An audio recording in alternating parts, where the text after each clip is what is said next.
The Audi SQ8 has had a mid-life refresh, but this upper large SUV still offers luxury with that powerful V8 engine fans know and love. It competes against the Porsche Cayenne and the Mercedes-AMG GLE, but we're family testing the SQ8 to see how it handles domestic life. Stay watching to see what we've discovered. There are 3 fuel-based variants for the Q8, and the model on test here is the SQ8, which is the top spec model. Its price point has jumped by about $10,000 since last year, but compared to its rivals, this is the most affordable performance SUV, and you get a long list of features too. You get lots of premium features in this model, like a panoramic sunroof, powered front seats with heating and cooling functions, premium leather upholstery, high-end tech screens throughout, as well as soft closed doors. Our test vehicle also has a few sweet extras totaling $24,400, and those include a 3D Bang & Olufsen sound system, massage function for the front seats, as well as heat function for the rear outboard seats. You also get electric sunshades for the rear row, but even with all of those extras, this still slides in as most affordable. But the full specs are in my detailed written review at carsguide.com.au if you need more info. The SQ8 is a gorgeous coupe-style SUV that looks purposeful and poised with its large proportions and wide stance. It is distinct from its siblings because of the S-styled front, and this model has a black accent package, so the honeycomb grille looks extra sporty. The refresh sees new air intake vents at the front, matrix LED headlights, and new exhaust tailpipes. The upgraded 23-inch alloys with their red calipers hints at what's under the bonnet, as does the Sakhir Gold paintwork, which is aptly named after the once-off Grand Prix racetrack. The interior looks luxuriously appointed with its leather upholstery, and the SQ8 gets sport seats in a quilted design with the badging as well. The dash is headlined by 3 high-end tech screens, but there's actually not that much in here that separates it from its siblings, and compared to its rivals, it's maybe not as flashy, but it's certainly still very nice. Access to the front row is really great because of the wide door apertures and the tall ground clearance. It really is a slide in and out scenario with no grunts, which I appreciate. The seats are well padded and super comfortable, very much tuck you into place in cornering, which is great. And those added functions with the massage, heat and cooling make this gloriously comfortable on a long trip. The space for head and legroom is really good up front, and even when you have a co-pilot, you're not jostling for elbow room either. There are some good practical features up front too, with the extendable sun visors, which I always like, and you can open the boot from the front. You just can't close it, which would have been preferable. Individual storage is a little bit sparse up front. You get 2 cup holders and 2 drink bottle holders, as well as a very shallow middle console that really only holds your phone. The glove box though is a good size and fits my small handbag, but other than that, there's not a lot of spaces to put all the little bits. The 10.1-inch touchscreen multimedia system and the 8.6-inch climate control panel can be a little bit overwhelming to use at first, and the haptic feedback to me is a little bit gimmicky. But the sat-nav is very easy to use, as is the wireless Apple CarPlay, and this also has wireless Android Auto as well. Charging options are good up front. You get 2 USB-C ports, a wireless charging pad, and a 12-volt socket. You also get a head-up display and a customizable 12.3-inch digital instrument cluster. The back seat has an impressive amount of legroom. Headroom's not too bad either, and a tall adult should be pretty comfortable back here on a longer trip. Access is also almost as good as the front. I really love the soft closed door feature. My kid hasn't quite mastered you don't have to slam them yet though, but he does love the retractable sunblinds and how easy it is for him to control them. The seats are really comfortable and tuck you into place. The middle seat's legroom is compromised a little bit from the transmission tunnel. Could be okay for an adult, but a kid will be happiest in this seat. You have ISOFIX child seat mounts on the outboard seats plus 3 top tethers.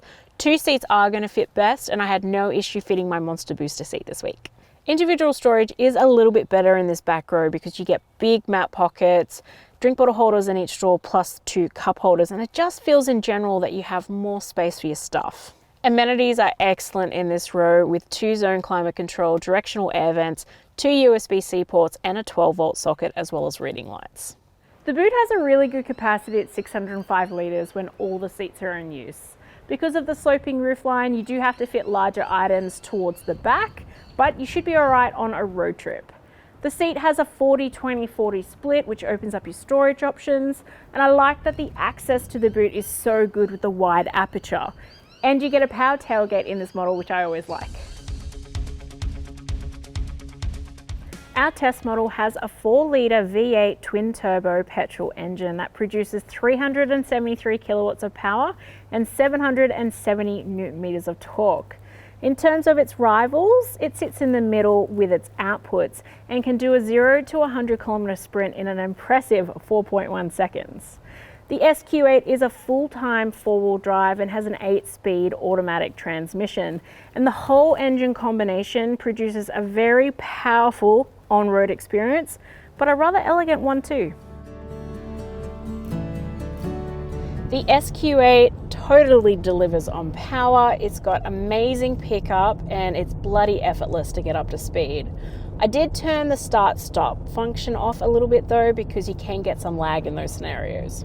The engine doesn't produce that typical rumbly V8 sound though. You usually just hear those growls when you first turn the engine on. Otherwise, it's quite quiet. And not to be obnoxious about it, but if I'm in a V8, I want to hear that because that's part of the fun. What doesn't help that V8 soundscape is the fact that when you're in the cabin, you kind of feel like you're in a noise cancelling headphone. You do get a low hum of road noise, but ultimately it's very quiet in here. That gives it a very nice refined driving experience though. The SQ8 handles like a boss. It's got direct steering, really stable in corners, and the all-round passenger comfort is great with the adaptive air suspension. It's not too stiff. You get some road feedback, which is always great as a driver, but overall, really nice. The SQ8 is a really large car, but you wouldn't know it when it comes to parking because it has dynamic guidelines, front and rear parking sensors, and a really clear 360-degree view camera system. The official combined fuel cycle figure is 11.9 litres per 100 kilometres, which is a little bit less than its rivals.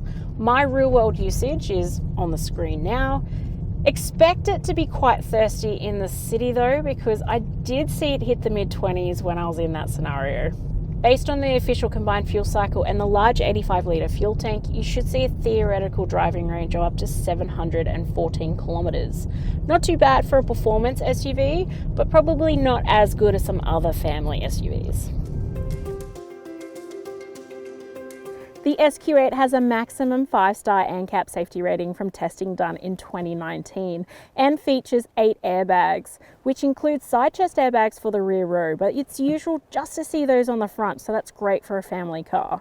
The other safety features are not intrusive for everyday driving, which I always appreciate, but the full safety specs are in my written review at carsguide.com.au if you need more info. The SQ8 is offered with a 5-year unlimited kilometre warranty, which is a normal term for the class. There's a cap price servicing program for up to 5 years or 75,000 kilometres, whichever occurs first, and the service averaged just $920, which is very good for the class. Servicing intervals are also reasonable at every 12 months or 15,000 kilometres, whichever occurs first.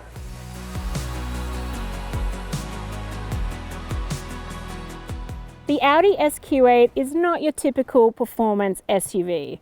More refined, less flashy, and if you're wanting that V8 soundscape, you're not going to find it here.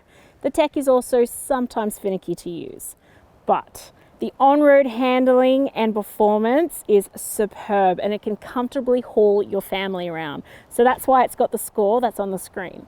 If you're after more details, check out my full review at carsguide.com.au and I'll see you next week.